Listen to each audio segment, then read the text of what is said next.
atau laptop atau komputer. Karena mengadakan baru saat ini adalah sebuah keniscayaan dan nggak memungkinkanlah orang tua mengadakan barang baru. Maka kami menyiapkan program baru namanya Guru Kunjung. Nanti kita coba untuk kita siapkan.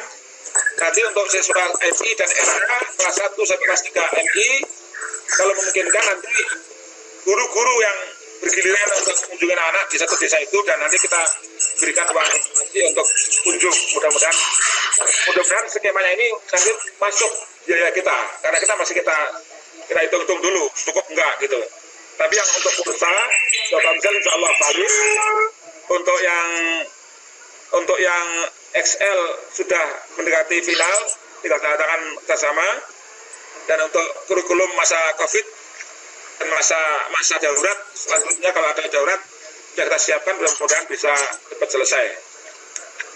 Sore ini di samping saya menyampaikan informasi ini, saya ingin minta informasi balance dari kawan-kawan yang ada di daerah, bagaimana keadaan kawan-kawan di daerah tentang pembelajaran ini. Kalau ditanya tentang bagaimana, apakah ada masalah, saya jawab pasti banyak masalah. Apakah belajarnya di rumah enak? Pasti tidak enak. Karena namanya darurat, nggak mungkin orang tuh darurat kok enak. Itu kan namanya kan menyalahi kodrat. Kalau ada orang menikmati di masa susah kan, itu kan orang sufi yang tidak tinggi. Kalau umumnya orang ya pasti ada kesusahan. Sehingga bagaimana kita memahami kesusahan itu, tentu kami dari pihak pemerintah sudah berusaha semaksimal mungkin melakukan langkah-langkah untuk minimalisir kesusahan itu. Sejak awal edaran kami bahwa belajar masa darurat tidak serta-merta memindahkan kegiatan pembelajaran menjadi di rumah. Ini penting. Ada 3 hal yang saya tekankan. Pertama, belajar dari rumah harus tujuannya menghindarkan anak-anak dari terjangkitnya virus. Artinya memutus mata rantai corona.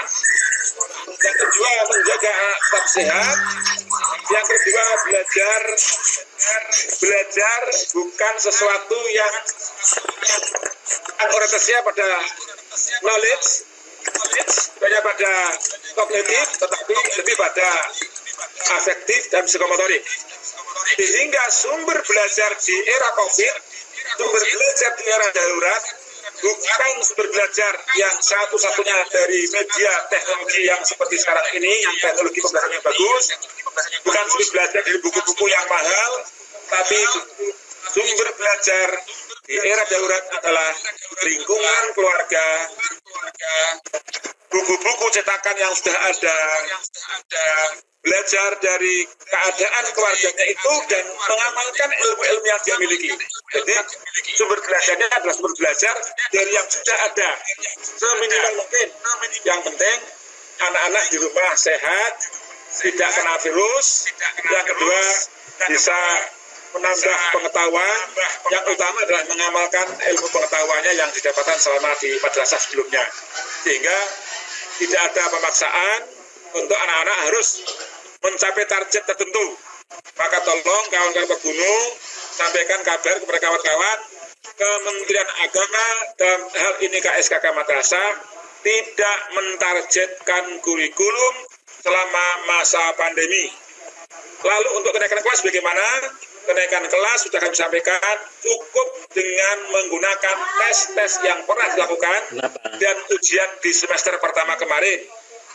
Lalu untuk kelulusan sudah ada juknisnya, ada ketentuannya, gunakan rapot 1-5 dan ujian yang sudah pernah dilaksanakan.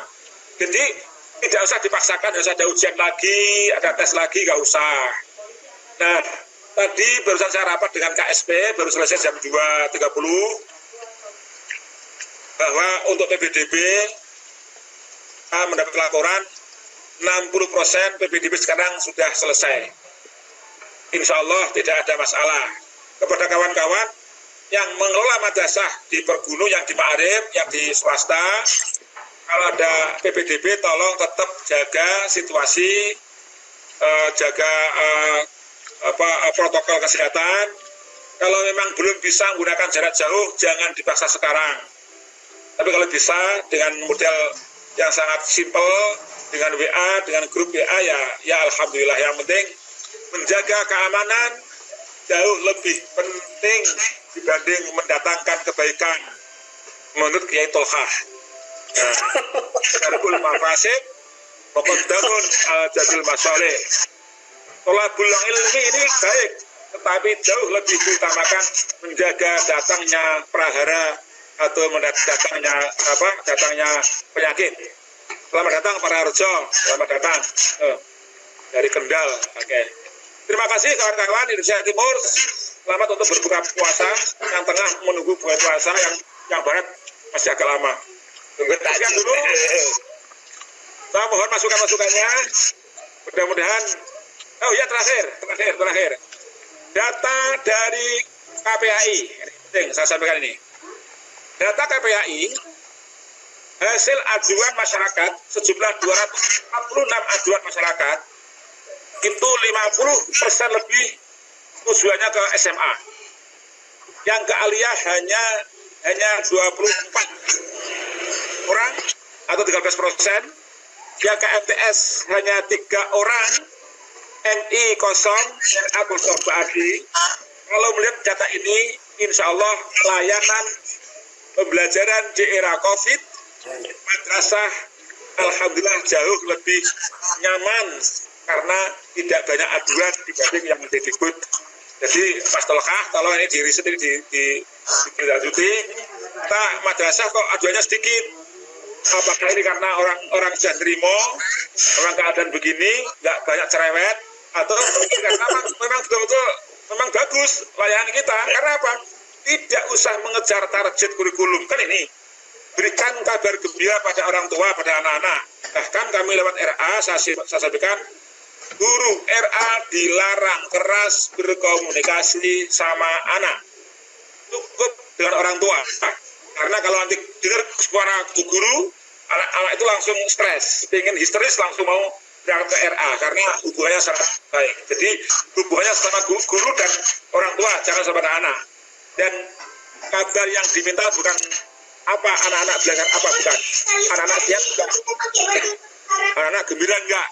Nah, kira-kira gitu. Jadi ini terakhir satu tutup bahwa KPAI merilis temuan aduan bahwa madrasah kecil dibanding sekolah. Terima kasih, mohon maaf lahir batin. Wallahul muwaffiq. Assalamualaikum warahmatullahi wabarakatuh. Assalamualaikum.